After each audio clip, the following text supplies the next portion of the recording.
What is up guys, Joel here back with another video, and today we're going to be taking a look at one of Samsung's latest wearable devices, the Gear Fit. Now the Gear Fit is going to be essentially a combination of a fitness tracker along with a smartwatch. Now as you may recall, Samsung also released two other wearable devices, the Galaxy Gear 2 and the Galaxy Gear 2 Neo. Now if you would like me to do a video covering those, go ahead and hit that like button. But anyways, going back to the Gear Fit, the first thing you probably notice is going to be that curved display. It's going to be rocking a 1.84 inch curved Super AMOLED display with a resolution of 432 by 128 with a 244 ppi aka pixels per inch. Now it is going to be IP67 certified, meaning it is dust and water resistant, which basically means it can be submerged in up to a meter of water for up to 30 minutes. Now alongside that, it is also going to have Bluetooth 4.0, an accelerometer, a gyroscope, and a heart rate sensor, and a battery capacity of 210 milliamp hours, which Samsung says in a typical usage it'll last you about 3 to 4 days, and low usage up to about 5 days. Now Samsung states that the Gear Fit is going to be compatible with 17 types of device models ranging from the Galaxy S5, the S4, the S3, the Note 3, the Note 2, and that's just to name a few. I'll leave the full compatible list in the description down below, so be sure to check that out and see if your Galaxy device is compatible. Now if you want to use the Gear Fit with other Android devices,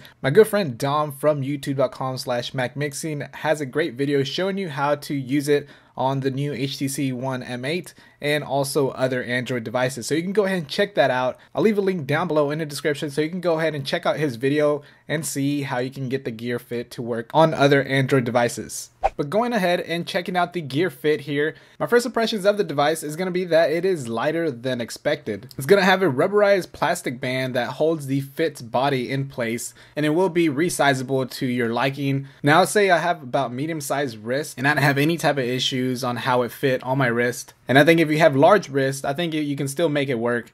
So I don't think there's an issue on size. Now the band is actually going to be interchangeable, so you'll be able to remove the band and then change it out with a different colored band. And I believe third-party manufacturers will be getting into the Gear Fit game and have different styles of bands, but Samsung does provide different colors so you can interchange them and match it to whatever you'd like. Now booting up the Gear Fit, I will have to say this is a nice display. As I said before, it's going to be a 1.84 inch curved Super AMOLED display, and this is the first time we see a curved display on a Samsung wearable. So you see here we have the time along with the date, and if we simply swipe to the left right here, we do have some applications that we can choose from notifications, media controllers, settings, timer, stopwatch, find my device, pedometer, exercise, and our heart rate monitor. Now diving into the settings, we do see that we have our Bluetooth icon on the left, we have our battery life as well, and then we have the option to change the clocks, so we can change the display of the clock that is displayed on your home screen. So here is a list of different ones that you can choose from. You can also download more via the Gear Fit Manager app on your Galaxy device.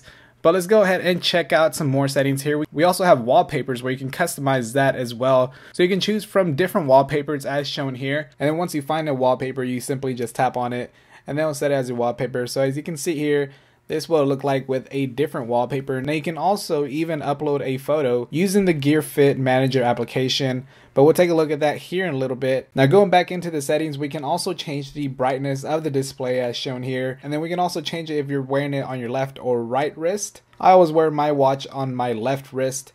And then also we can change the screen timeout from 10 seconds all the way to 5 minutes. Now another thing you can do is also change the home icon size. So if you want to change the size of it from 1:1 or 1:3, you can do so. Now we can also change the font size from small or medium, and then also change the wake up gestures. So if you're acting like you're going to be looking at your watch where you flip it, kind of like if you're looking at the time, it'll automatically wake up to that certain selected screen that you chosen. Now going back, we also have the Bluetooth settings where you can enable and disable Bluetooth and also change the device name. And there's also a double press setting because there is a physical button on the Gear Fit that I have not shown you guys, which is going to be right on top, of course, depending what orientation you're looking at.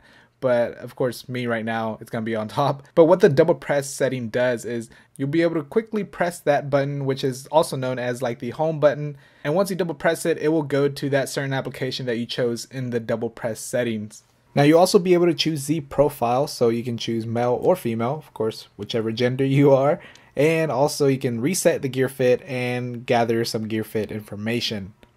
Now if you flip it over, the gear fit does have the heart rate sensor, and right next to that, that's actually how you will charge the device. The gear fit does come with a separate accessory that you need to attach so you can plug in a micro USB to charge the device. Now let's go ahead and check out the heart rate app along with the heart rate sensor on the gear fit. So when we launch the heart rate app, you'll have this displayed here, and all you got to do is hit start on the left, and then you'll hit the check mark, and then you just simply stand still, and then it will measure your heart rate.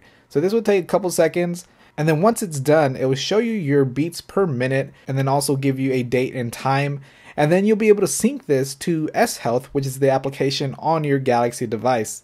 So taking a closer look at the Gear Fit Manager application, we're able to change some similar settings that we were able to change on our Gear Fit, but also we can change some other settings. So here's the clocks on your home screen. Of course, you can change that, and it is pretty instantaneous when you select a option.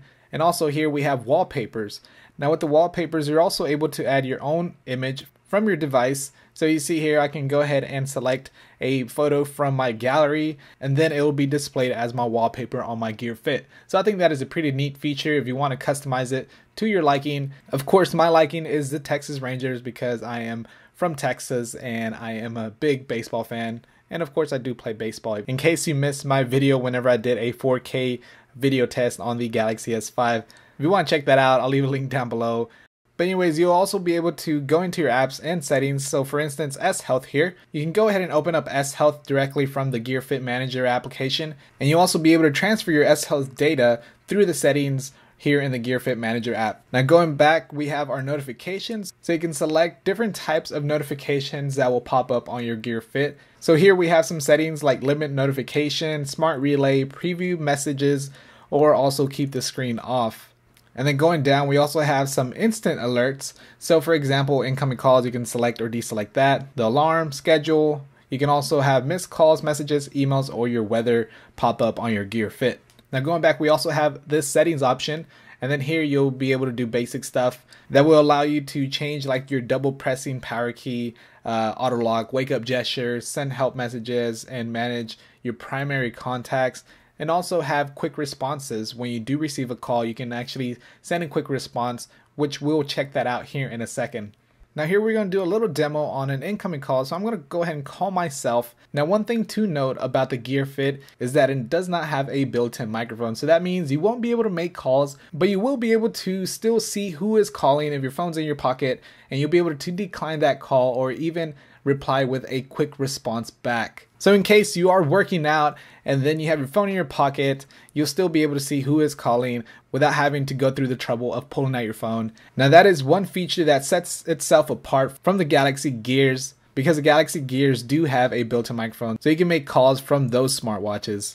Now one thing I'd like to mention is that you are able to change the orientation of the device, but unfortunately whenever I shot this demo, I did not get footage of that. But anyways guys, that's going to wrap it up for this video on the Gear Fit first impression, hands-on, and overview. Now as far as pricing and availability, I'll leave the links down below in the description. You can pick it up for $199. I think overall it's a great looking device. It feels great in the hand. It's very lightweight. I love the display of it. And I think if you do own a Galaxy device and you are looking for a fitness tracker, I think the Gear Fit will be great for you. But I want to know your thoughts about it. Will you be picking up a Gear Fit, or would you rather have another fitness tracker out there on the market right now? Let me know in the comment section below. And also go ahead and hit that like button if you did enjoy this video. It not only helps me, but it supports the channel as well. Also, if you're not following me on any of my social networks like Facebook, Twitter, Google+, or Instagram, all of my links will be down below. And if you feel like being awesome, go ahead and hit that subscribe button so you'll be notified when I come out with all of my future videos. But other than that, guys, that's going to wrap it up. Thanks a lot for watching, and I will catch you all on the next one. Alright? Peace.